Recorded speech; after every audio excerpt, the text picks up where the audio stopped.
எல்லாருக்கும் நான் தான் பண்ணணும்.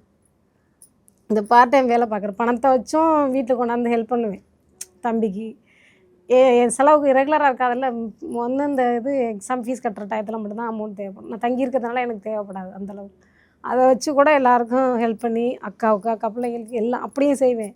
லேப் டெக்னீஷியனை விட்டுட்டு மறுபடியும் இன்னொரு ஹாஸ்பிட்டலுக்கு வேலைக்கு வர்றேன். டிகிரி யூஜி முடித்தாச்சு. மேற்படிப்பு படிக்கிறதுக்கு பர்மிஷன் கேட்குறேன் அம்மாட்ட. இந்த மாதிரி படிக்கட்டுமா அப்படின்னு.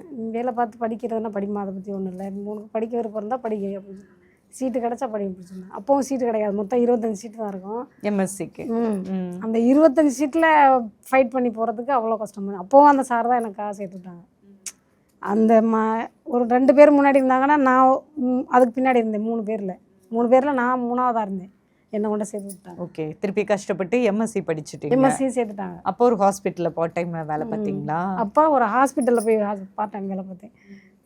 எத்தனை மணிக்குன்னா 9 மணிக்கு தான் விடுவாங்க. நான் ரூம் தங்கியிருக்கிறது வந்து 1 கிலோமீட்டர் வரணும். எனக்கு 12th படிக்கையில் அந்த ஸ்கூலுக்கு சைக்கிள் கொடுத்தாங்கல்ல, அந்த சைக்கிளை கொண்டாங்க கொண்டு போய் வச்சுருந்தேன். நைட்டில் நடந்து வர முடியாது அப்படி சொல்லிட்டு. இந்த ரோட்டு கடையெல்லாம் அங்கே தான் இருக்கும் தஞ்சாவூர். நாங்கள் அந்த வர்ற வழியில் அந்த ரோட்டு கடையை தாண்டி வர்றது கஷ்டம், நடந்து வர்றது நைட்டில் 9 மணிக்கு மேலெல்லாம்.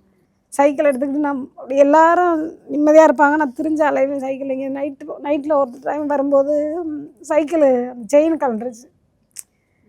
பயந்துட்டேன். 9:30க்கு மேலே எல்லாம் ஜென்ஸாக தான் போவாங்க ரோட்டில் ஃபுல்லாகவே. அது மெடிக்கல் காலேஜ் ரோடு.